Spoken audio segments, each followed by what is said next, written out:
আজকের এই ক্লাসটিতে আমি এই প্যাসেজ ন্যারেশনটিকে ইনডিরেক্ট ন্যারেশনে রূপান্তরিত করব। প্রথমে স্পিকার এবং লিসেনার কে এটিকে নির্ণয় করে নিতে হবে। রিপোর্টিং ভার্বটি সেন্টেন্সের মাঝে বা শেষে থাকলেও এটি বাক্যের প্রথমে আনতে হবে। রিপোর্টেড স্পিচের মধ্যে যদি সাবজেক্ট ও ভার্ব না থাকে তাহলে এটি ধরে নিতে হবে অর্থ অনুসারে। রিপোর্টিং ভার্বের সাবজেক্ট এবং অবজেক্ট কখনোই পরিবর্তন হবে না, এটিকে মনে রাখতে হবে। দুই বা ততোধিক উক্তি থাকলে অ্যাসার্টিভ সেন্টেন্সের ক্ষেত্রে বলবে added that oblique also said that বা এগেইন সেড দ্যাট। এবার আমি প্র্যাকটিক্যালি এই প্যাসেজ ন্যারেশনটিকে ইনডিরেক্ট ন্যারেশনে রূপান্তরিত করব। ইনডিরেক্ট ন্যারেশনের প্রধান যে স্ট্রাকচার সেটি হলো প্রথমে স্পিকার বসাতে হবে, তারপর রিপোর্টিং ভার্ব, তারপর লিসেনার, তারপর একটি কানেক্টর, তারপরে সাবজেক্ট, তারপরে ভার্ব, তারপরে বাকি অংশ বসাতে হবে। Where do you come from? তুমি কোথা থেকে এসেছো? আই আস্কড হিম, আমি তাকে জিজ্ঞাসা করেছিলাম। এখানে স্পিকার হলো আই এবং লিসেনার হলো হিম। যে কোনো ন্যারেশনকে ইনডিরেক্ট ন্যারেশনে রূপান্তরিত করার যে স্ট্রাকচার সেটি হলো প্রথমে আমাদের স্পিকার বসাতে হবে, তারপর রিপোর্টিং ভার্ব, তারপর লিসেনার। তাই আমরা প্রথমে এখানে বসাবো স্পিকার। এখানে স্পিকার হলো আই। তারপর আমরা এখানে বসাবো রিপোর্টিং ভার্ব। যেহেতু where do you come from এটি একটি ইন্ট্রোগেটিভ সেন্টেন্স, তাই আমরা এখানে বসাবো আস্কড। এবার আমরা বসাবো লিসেনার। এখানে লিসেনার হলো হিম।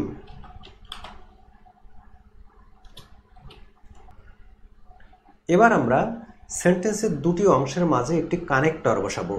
হোয়ার ডু ইউ কাম ফ্রম এটি একটি ইন্ট্রোগেটিভ সেন্টেন্স। যদি ইন্ট্রোগেটিভ সেন্টেন্স হয় তাহলে কানেক্টর হিসেবে সাধারণত বসে ইফ বা WH.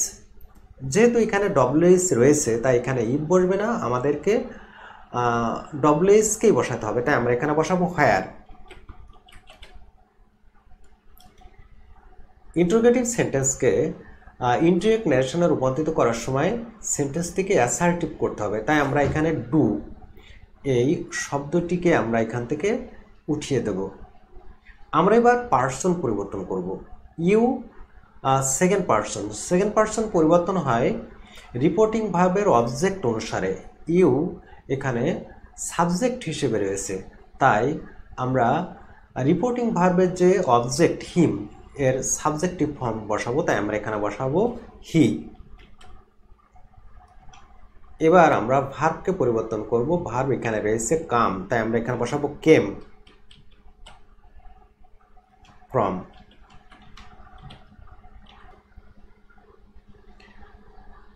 From San Carlos he said and smiled. সে বলল আমি স্যান কার্লোস থেকে এসেছি এবং হাসলো। এখানে রিপোর্টেড স্পিচের মধ্যে সাবজেক্ট এবং ভার্ব রয়েছে। প্যাসেজ ন্যারেশন পরিবর্তন করার সময় অথবা যে কোনো ধরনের ন্যারেশন পরিবর্তন করার সময় এটিকে ধরে নিতে হবে, তারপর এটিকে ইনডিরেক্ট ন্যারেশনে রূপান্তরিত করতে হবে।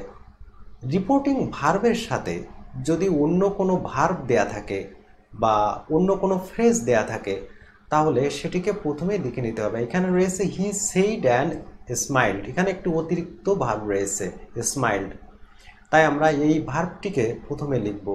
তাই আমরা এখানে প্রথমে লিখব হি স্মাইল্ড অ্যান্ড। এবার আমরা রিপোর্টিং ভার্ব লিখব। যেহেতু এটি অ্যাসার্টিভ সেন্টেন্স তাই আমরা এখানে লিখব replied.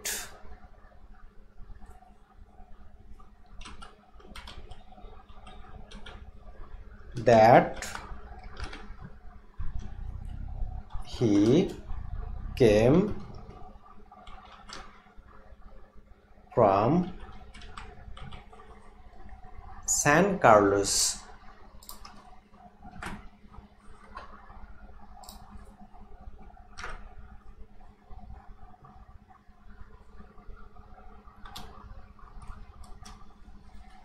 I was taking care of animals. আমি প্রাণীগুলোর যত্ন নিচ্ছিলাম। I was taking care of animals. আমি প্রাণীগুলোর যত্ন নিচ্ছিলাম। এটি হলো দ্বিতীয় উক্তি। সাধারণত দ্বিতীয় উক্তি থাকলে তাকে ইনডিরেক্ট ন্যারেশনে রূপান্তরিত করার জন্য যে স্ট্রাকচার সেটি হলো প্রথমে সাবজেক্ট, তারপর অ্যাডেড দ্যাট, তারপর অলসো সেইড দ্যাট অথবা এগেইনস্ট সেইড দ্যাট। এই স্ট্রাকচারের মাধ্যমে এটিকে ইনডিরেক্ট ন্যারেশনে রূপান্তরিত করতে হবে। তাই আমরা এখানে বসাবো সাবজেক্ট। তাই সাবজেক্ট হিসেবে আমরা এখানে বসাবো হি। এবার আমরা বসাবো added that.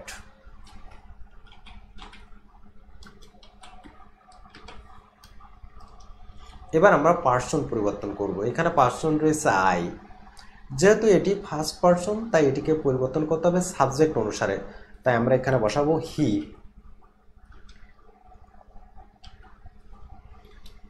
had been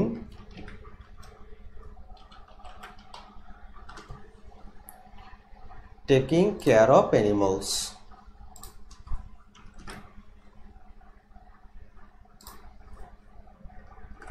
Oh, I said not quite understanding. আমি না বুঝে বলেছিলাম আচ্ছা। এখানে রিপোর্টিং ভার্বের সাথে যদি কোনো ফ্রেজ থাকে, কোনো পার্টিসিপল ফ্রেজ বা কোনো ইনফিনিটিভ ফ্রেজ বা কোনো প্রিপোজিশনাল ফ্রেজ, তাহলে সেই অংশটিকেই আমাদের প্রথমেই লিখতে হবে। তাই আমরা এখানে লিখব নট কোয়াইট আন্ডারস্ট্যান্ডিং। এটিকে আমরা প্রথমে লিখব।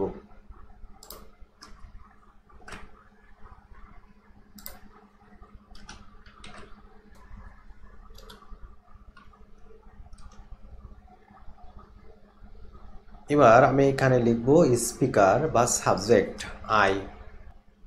ও, এই শব্দটি কোনো একটি উক্তিকে রিয়্যাক্ট করে বলা হয়েছে, তাই আমরা এখানে বসাবো reacted to what he had said, অর্থাৎ I reacted to what he had said. Yes, he said, I stayed, you see, taking care of animals. Yes, এই শব্দটি কোনো একটি উক্তিকে রেসপন্ড করার জন্য বলা হয়েছে, তাই আমরা এখানে বসাবো রেসপন্ডেড ইন দ্য অ্যাফার্মেটিভ। আমরা প্রথমে বসাবো সাবজেক্ট। এখানে সাবজেক্ট হলো হি। এবার আমরা বসাবো রেসপন্ডেড ইন দি অ্যাফার্মেটিভ।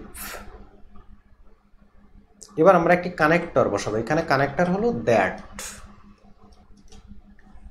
এবার আমরা পার্সন পরিবর্তন করব। এখানে পার্সন রয়েছে ফার্স্ট পার্সন। ফার্স্ট পার্সন পরিবর্তন হয় সাবজেক্ট অনুসারে। এখানে সাবজেক্ট হলো হি, তাই আমরা এখানে বসাবো হি। এবার আমরা ভার্ব পরিবর্তন করব। যেহেতু স্টেট পাস্ট টেন্স রয়েছে তাই আমরা এখানে করব past perfect, had state.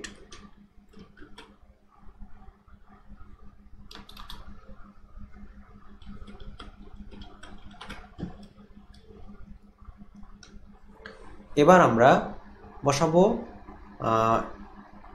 For taking care of animals.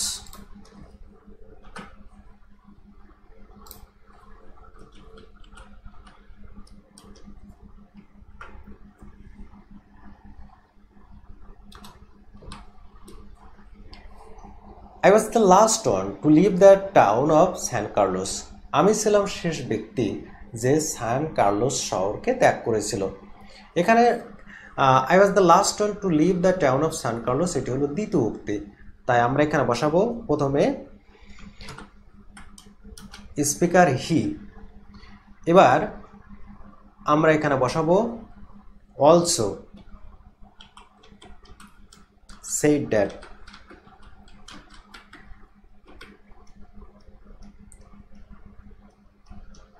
এবার আমরা পার্সন পরিবর্তন করব। এখানে পার্সন হলো আই, তাই আমরা এখানে বসাবো হি। এবার আমরা ভার্ব পরিবর্তন করব, রয়েছে ওয়াজ, তাই আমরা এখানে বসাবো হ্যাড বিন।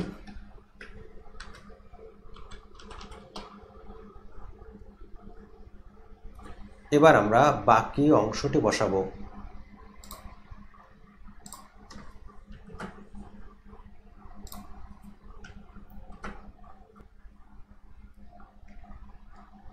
এইভাবে তোমরা যারা শিক্ষার্থী রয়েছে তোমাদেরকে বেশ কয়েকটি প্যাসেজ ন্যারেশনকে ইনডিরেক্ট ন্যারেশনে রূপান্তরিত করার প্র্যাকটিস করতে হবে। তোমরা যদি এইভাবে তোমাদের কার্যক্রম চালিয়ে যাও তাহলে পরবর্তীতে তোমরা যে কোনো ধরনের প্যাসেজ ন্যারেশনকে সহজেই ইনডিরেক্ট ন্যারেশনে রূপান্তরিত করতে সক্ষম হবে। Many many thanks for watching the video.